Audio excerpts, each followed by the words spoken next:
We very much hope, Mr. Dean, that you will spend a little of your time having a look at this short videotape. It's been made on completely non-professional equipment with the sole purpose of conveying to you some information which we think is very important. Only 3 people, apart from the cameraman who's helped us to make this tape, are party to it, I and my 3 colleagues, with one other person who is an expert witness who doesn't take part in the tape in any other way except to give us his adjudication on some of the information that you will see. My name is Gwyn Richards and I'm a former BBC producer. The first reason for addressing you in this way is both practically and intellectually you are the only person to whom we can present our case, and so I hope you will be patient and forbearing with what follows. The second reason, I'd like to borrow from the Master of the Rolls, Lord Donaldson, quite recently, who said, "But do we not have a duty to the truth?" A door which has been closed up to now, locked, ought now to be opened to let in the light. We believe that the key to that lock has definitely been found, and it will be amazingly easy to open it, letting forth a tide of truth and scholarship which would only stimulate, it wouldn't destroy. I mean, I heard recently that the job of the historian is to destroy, but only to destroy myths. Let's also think of the timing as we approach the millennium. Surely no better time there could be to let in the light, to let in the truth. After all, 400 years ago, let's remember what was happening. It was an outburst of creative activity taking place, both in the theatres that were being built and anywhere that players could find to perform, and in the printing houses, so that the remaining 400 of the last 2,000 years was to lead to a new glory of the English language being spread throughout the world. There was an earthquake which had its epicentre in London. But it took energy from the new world, generated by an American actor, to have the faith to set about rebuilding the new Globe Theatre across the river. We couldn't see it for ourselves, perhaps. There's been a heated debate about what kind of building should mark the millennium. Perhaps the best idea of all has already been built. May I just make a plea to you, Dean, to hear us out as we go into the next section, which has been perhaps too much over-rehearsed in many people's minds. I doubt I would have come to you if all that this involved was the Shakespeare authorship question, which it does. You might have had an inkling, of course. William Shakespeare was certainly involved in the writing of the plays, but the simple point in my mind is a fair one, I think. There is a complete absence of any single piece of paper written on by William Shakespeare, except in his will. It seems to me, Dean, that if William Shakespeare had been the man of the people, he would have left evidence behind him, like a gale blowing through a paper factory with the windows open. So where is it all? I thought it was much more likely that these great works were written or dictated or edited, but inspired and directed from under the cover of a richly embroidered cloak. To me, that person could only have been a genius of his age, and all ages to follow. He would also have had to have been a powerful person.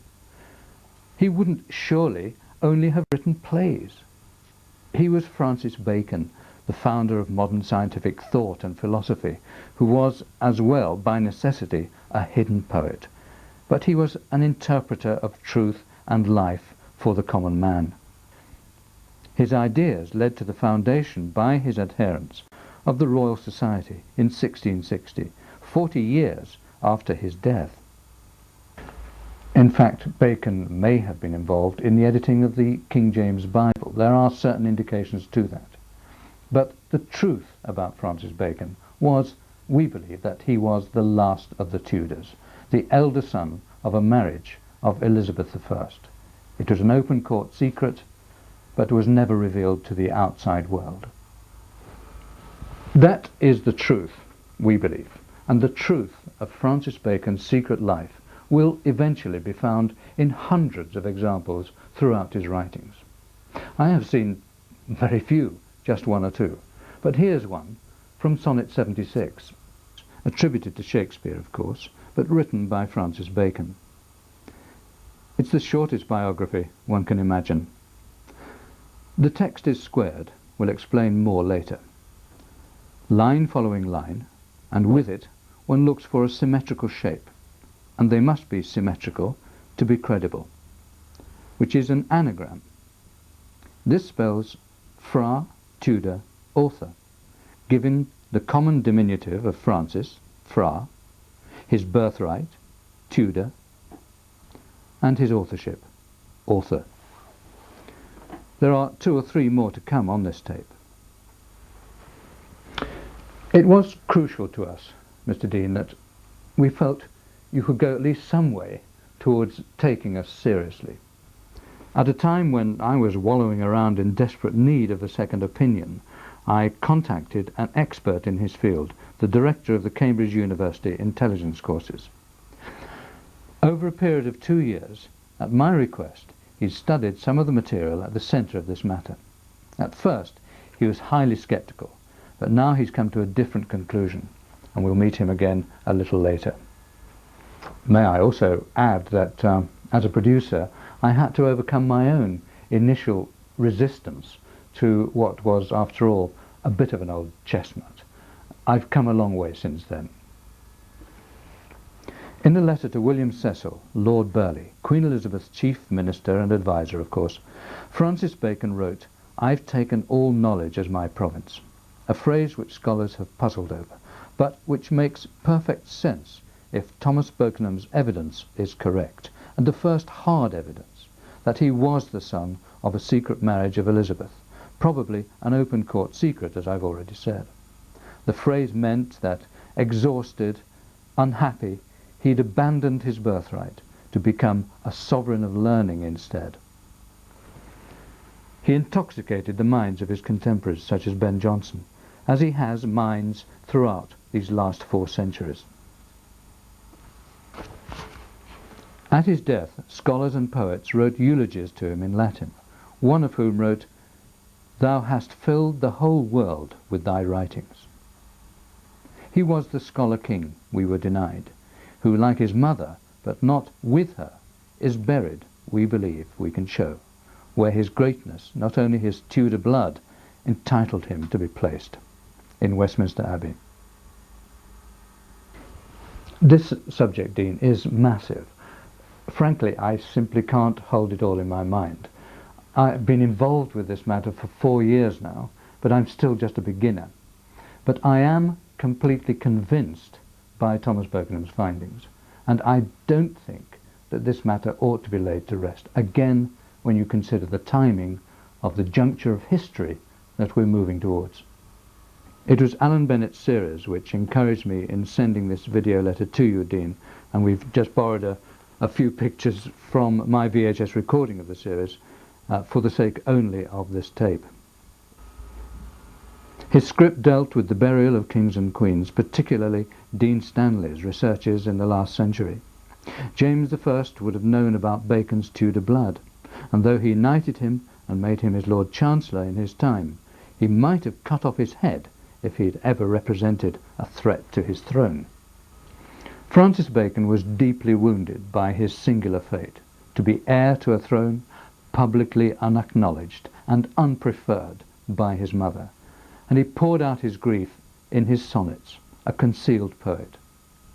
It is thought, therefore, that the sonnets illuminate this dimension to Francis Bacon's life, and they were an emotional sonnet diary addressed to his mother. To return to the Shakespeare authorship for a second, these broadsheets are just a sample of the huge amount of coverage of the authorship question that occurs in the national press in this country and overseas every day. Almost every day you will find an article about the Shakespeare authorship question in one way or another. It was through Peter Welsford on the left, with whom I'd already produced one programme for the BBC on a different subject, that I met Thomas Bokenham, who's made these discoveries and is the reason for us approaching you. Thomas Bokenham can show in the plays and the sonnets more than 40 examples so far of where the true author left his name and his birthright within these texts in the form of cipher messages, something that's been suspected for over 100 years. In this tape we'll shortly examine briefly more examples of messages left in Elizabethan texts and elsewhere. As I said, Dean, it was important that you felt you could take this matter seriously. At his home near Cambridge, over a period of 2 years, at my request, Alan Stripp examined some of Thomas Bokenham's principal findings. Alan Stripp was one of the team of people at Bletchley Park during the war who broke the secrets of the Enigma machine, which the Germans used to encode radio messages. Codebreakers is the book written by Alan Stripp with Sir Harry Hinsley, an account of the Bletchley Park operation, without which it's conceivable the Allies would have lost the war.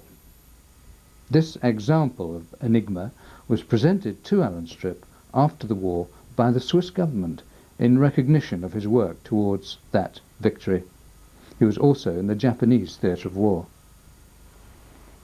Shortly we'll hear the verdict of a professional cryptanalyst on the likelihood of these ciphers standing up to close examination. But of course, like Enigma, you have to know the method, the key by which the encoding took place. Otherwise, you can't understand the message.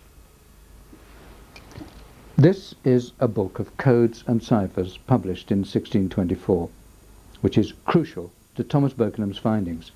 He discovered a strong indication, seemingly reinforced many times, that Francis Bacon himself had contributed a particular method of concealing messages in a text to this book.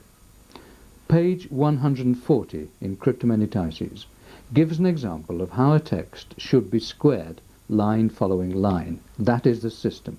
You take the text and you lay it out in a square of a particular number of letters per line. It was by investigating this illustration that Thomas Bokenham discovered within it the strongest possible indication that the method was provided by Francis Bacon for some future generation to find. Thomas Bokenham believes he can show that this same method has been used in dozens of cipher revelations, and that this is the key to the Shakespeare Enigma. Under the squared text was the phrase Magnentius Rabanus Morus hoc opus fecit. Looking for any possible hidden references, Mr. Bokenham noticed that the letter B was 14 letters from the beginning of the phrase, and that the letter O was 14 letters from the B, both letters being components of the name Bacon. He therefore laid the phrase out along a grid with a top line of 14 letters, the rest of the phrase following on to end on the word fetch on the third line. Then he began the phrase again and again, repeating it slightly more than 4 times in all, line following line, until he built up this squaring of the phrase.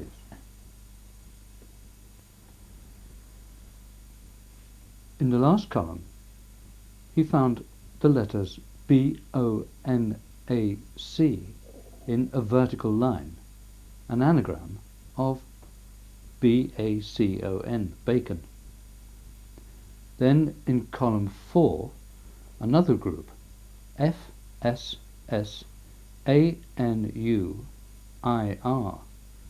an anagram of Francis. Francis spelt with a U. That spelling of the name often occurs in contemporary documents.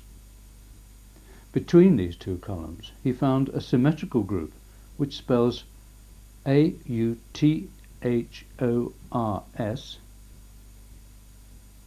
authors. So far that gave him Francis Bacon, authors. An inverted arrow shape spells manuscripts. In full, Francis Bacon, authors, manuscripts. These anagrams can be examined more closely on another occasion. But then Thomas Bokenham examined the text on the monument to William Shakespeare at Holy Trinity Church, Stratford-upon-Avon. First of all, the inscription reads, "Stay, passenger, why goest thou by so fast?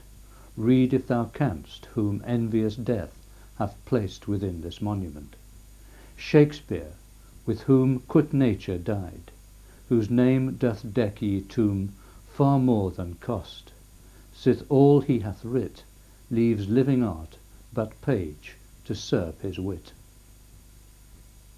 Thomas Bokenham laid this inscription out on a grid of 14 letters, the same number as in Francis Bacon's method in Cryptomnetisses et Cryptographiae. The cipher reveals in the top shape F-A-I-N-S-C-R, an anagram of Francis in a perfectly symmetrical shape. Below that occurred a crucifix. From top to bottom, N, O, B, C, and A symmetrical anagram of Bacon. And on the penultimate line, with a V for a U, A-T-O-R-H. In total, author. Francis Bacon, author. The phrase in the inscription, whose name doth deck tomb, convinced Thomas Bokenham. The cruciform anagram, Bacon, surrounds the word tomb, or bedecks it, whose name doth deck his tomb. Bacon is the name. Also, familiar shapes seem to occur in the ciphers. Let's have a look at Sonnet 17. Who will believe my verse in time to come, if it were filled with your most high deserts, runs the first line, and so should my papers, yellowed with their age, be scorned. Yes, people do read new meanings into old lines, if they want to. In practice, printed texts from the sonnets or the plays have been squared in full, that is, each line of verse occupying a whole line of grid. Thomas Bokenham squared lines 1 to 11 of Sonnet 17 in this way.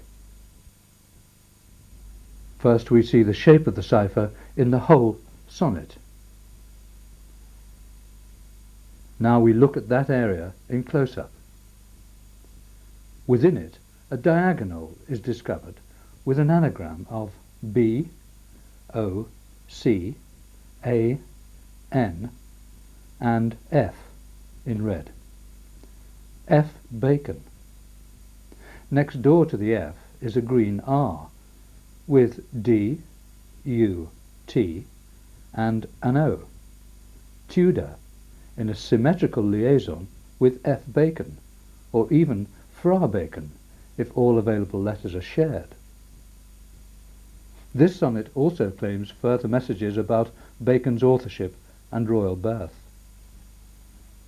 The inverted spear shape appeared, you will remember, as manuscripts in the squaring of the phrase Magnentius Rabanus Morus hoc opus fecit from the code book Cryptomnetisses.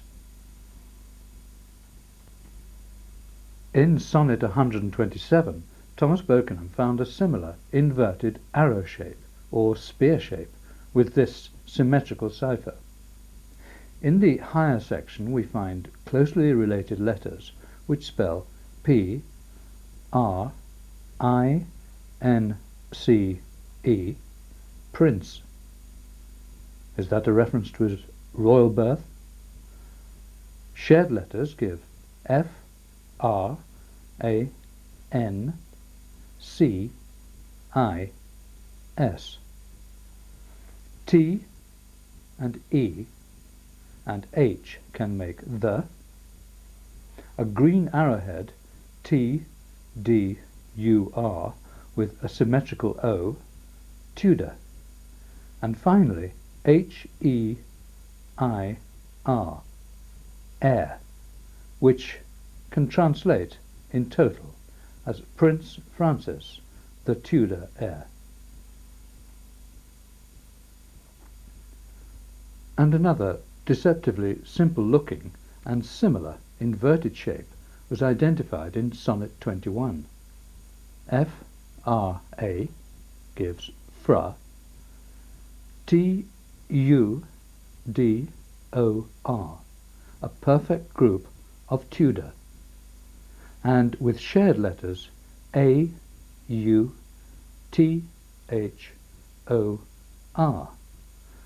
fra Tudor, author.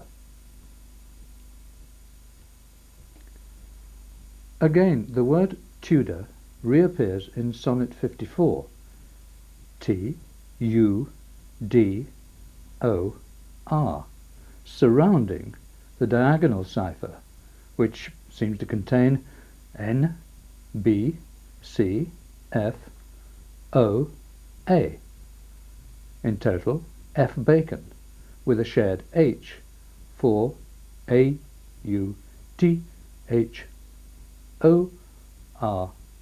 author. But how beautifully and symmetrically the word Tudor surrounds that diagonal.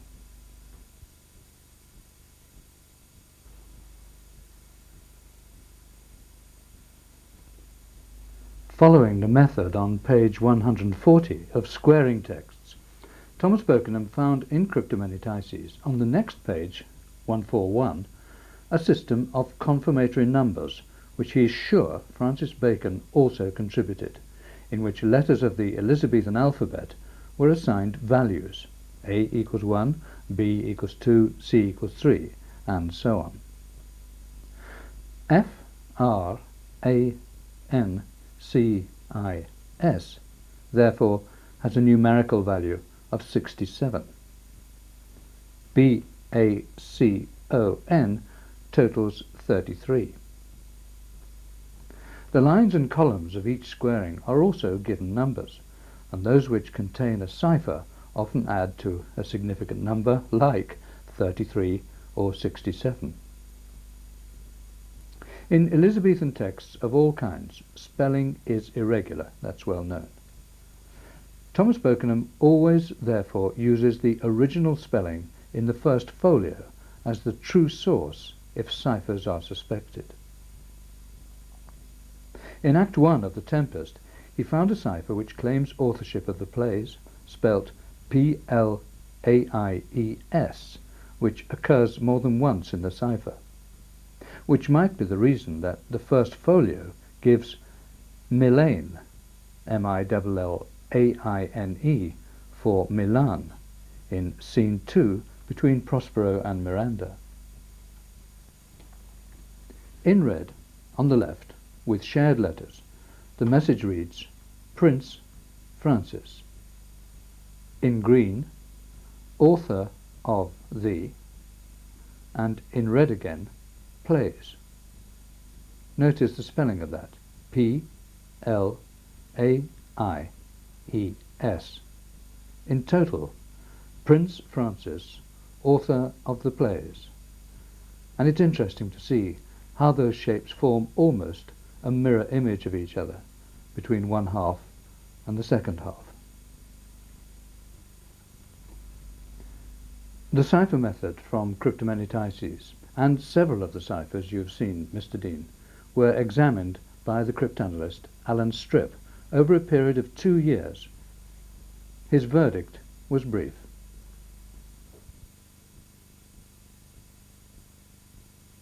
How likely was it, when I first approached you, to you, that one could find secret messages hidden within the text of Elizabethan literature, specifically within Shakespearean texts? Perfectly possible.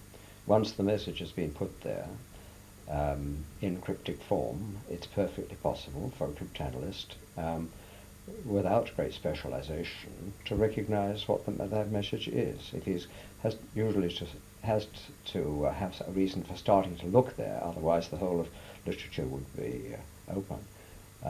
Yes, you've got to have a reason. You've got to have a reason to start looking, but then perfectly possible to recognize, yes.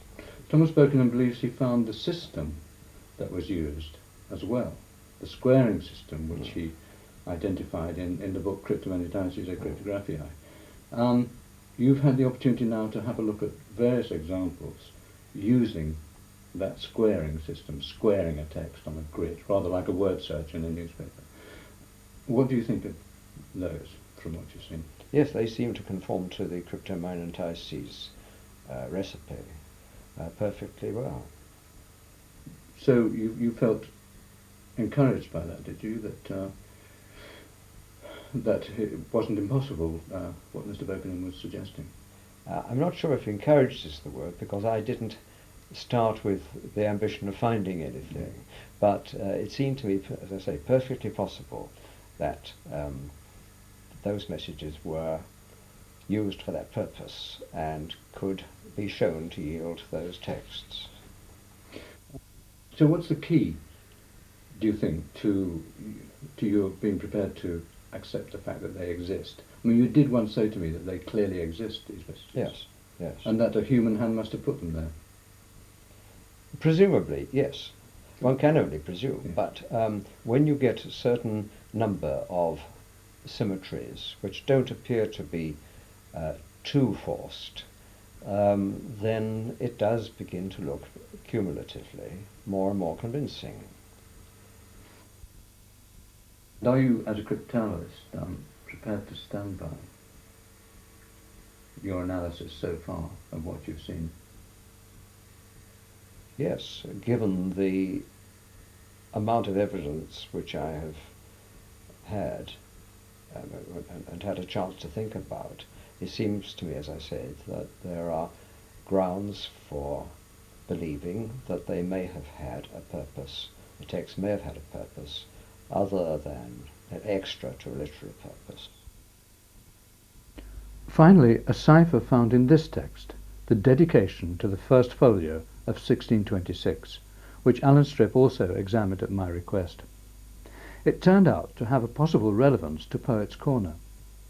Thomas Bokenham claims very strong indications of cipher at Westminster, on a par with the inscription at Holy Trinity, Stratford-upon-Avon, but we will not consider those in this communication.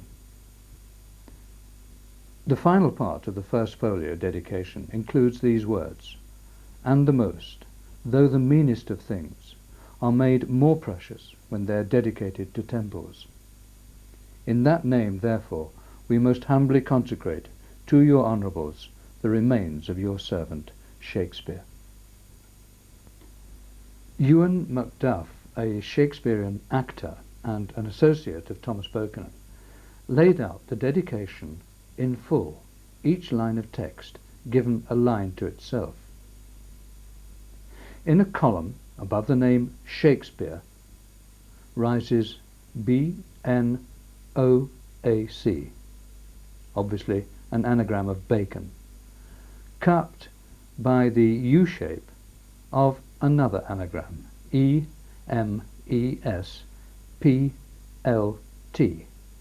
which retranslates as temples. On the scroll on the monument to Shakespeare, erected in 1741, millions of visitors must wonder exactly what it is the bard points at so insistently. The word temples. This frontispiece is from an emblem book by Henry Peacham, in which one page, dedicated to Sir Francis Bacon, Knight, shows the arm of a concealed poet with the inscription, "By the mind I shall be seen." On the title page of New Atlantis by Francis Bacon, published in 1627, a maiden is helped from a cave by the familiar figure with a scythe, the inscription, "Time brings forth the hidden truth." We're extremely grateful to you, Mr. Dean, for watching this video right through. It's something that evolved in the making because, as I've said before, it's a very big subject.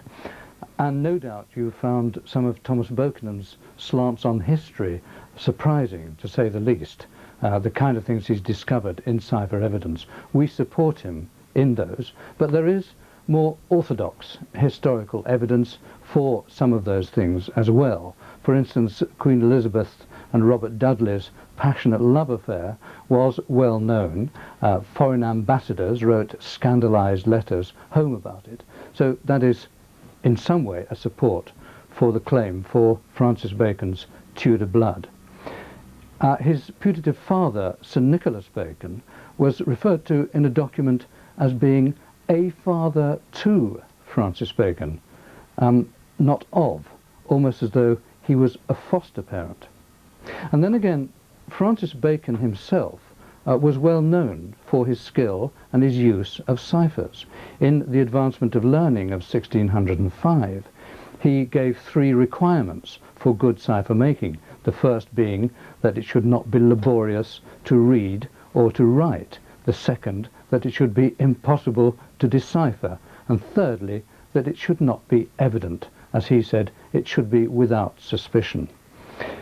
The code that Thomas Bokenam discovered in Cryptomnetistes was, or is, clever, it is sophisticated, it is consistent, and it operates by certain laws which have to be obeyed before you can either read it or write it. Mr. Bokenam's findings, I think, using this method ought to be seen as strong enough now to be acted upon, as strong as any other historical evidence, as strong as a piece of parchment. It is material that he has worked on for a great deal of time, and it is material that we think now should be properly investigated. The cryptanalyst from Francis Bacon's own university, incidentally, was at first sceptical. He was also rigorous, but now he finds the material, as you have seen, increasingly more convincing.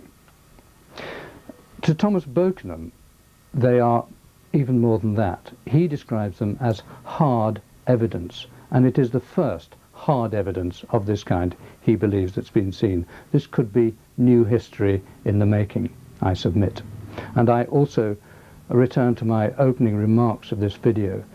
This is uniquely, we feel, the time in history to let in some light. When you think of exactly 400 years ago what was happening on the London stages.